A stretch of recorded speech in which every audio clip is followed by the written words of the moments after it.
პრემიერ-მინისტრმა სტენფორდის უნივერსიტეტის პროფესორს ფრენსის ფუკუიამას ვახშამზე უმოსპინძლა. ოფიციალურ ვახშამს სტენფორდის უნივერსიტეტის წარმომადგენლები და საგარეო საქმეთა მინისტრიც დაესწრნენ. მანამდე კი ცნობილმა მეცნიერმა და ფილოსოფოსმა სტენფორდის უნივერსიტეტის პროფესორთან ერთად საჯარო ლექცია წაიკითხა. ლექციის მთავარი თემები სახელმწიფოს მშენებლობა, სამოქალაქო საზოგადოება და რელიგია იყო. შეხვედრა ლიდერთა ფორუმის ფარგლებში გაიმართა.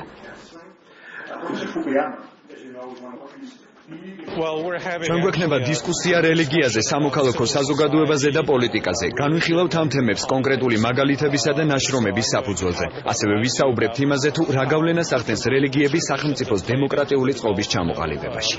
საქართველოში ჩატარდა კონფერენცია 21 საუკუნეში სახელმწიფო მშენებლობის გამოწვევების შესახებ.